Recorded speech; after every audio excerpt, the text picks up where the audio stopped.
Halo, assalamualaikum warahmatullahi wabarakatuh. Kembali lagi bersama saya Mas Andi Telor. Baiklah teman-teman, kali ini Mas Andi akan sedikit membagikan video tentang pengetahuan Mas Andi tentang anakan ayam yang ditetaskan oleh indukan ini di usia muda atau tua ya teman-teman, yang menghasilkan anakan yang bagus.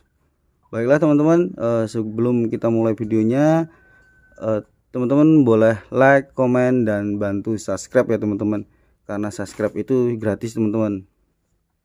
Baiklah teman-teman, Mas Andi hanya sedikit membagikan pengetahuan Mas Andi ya teman-teman. Jadi ini versinya Mas Andi. Kalau misalkan ada salah kata, saya mohon maaf. Kalau untuk usia babon ini teman-teman, kalau untuk menghasilkan, kalau misalkan dijadikan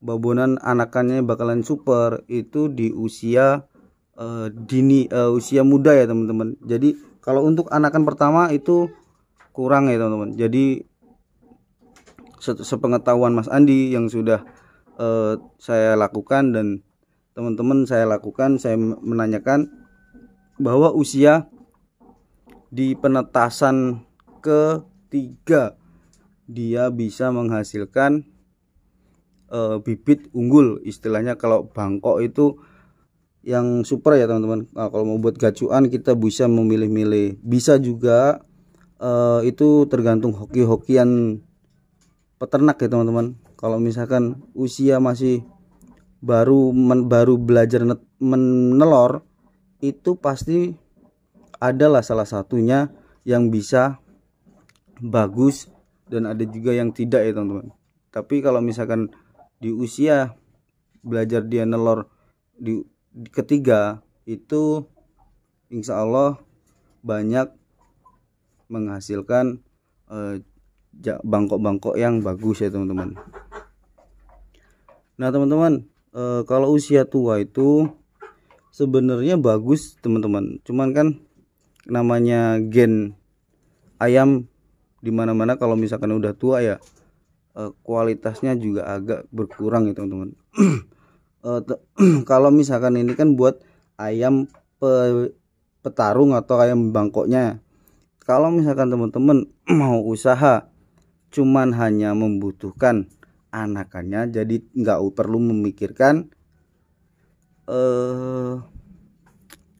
mau bagus atau jelek, tidak masalah ya teman-teman. Yang penting dia menelor, dan menelor itu nanti kita akan tetaskan jadi DOC dan kita bisa jual ya teman-teman, kalau misalkan mau dibuat usaha. Tapi kalau untuk penyiapan bangkok-bangkok yang super itu dilihat dari terahnya.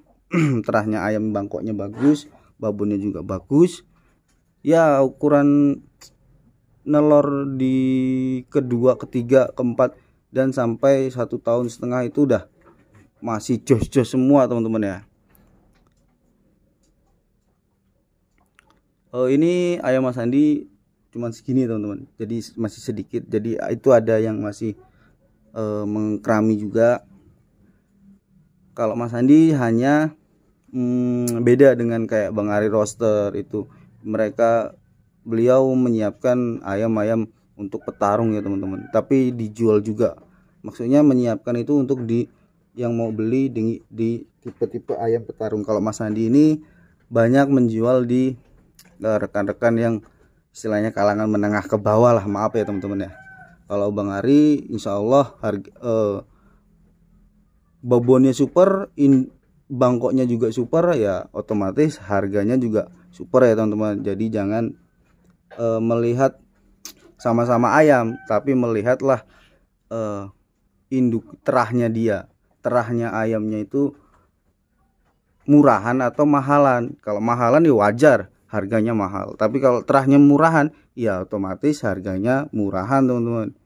Jadi teman-teman kalau menawar ayam petarung itu kalau bisa ya jangan terlalu kebangetan ya teman-teman. Bercanda teman-teman ya. Oke, mungkin itu aja sedikit pemberitahuan dari versinya Mas Andi sedikit saja. Itu mungkin ada banyak versi lah teman-teman ya. Kalau versinya Mas Andi seperti itu yang sudah saya alami. Kurang lebihnya saya mohon maaf. Assalamualaikum warahmatullahi wabarakatuh.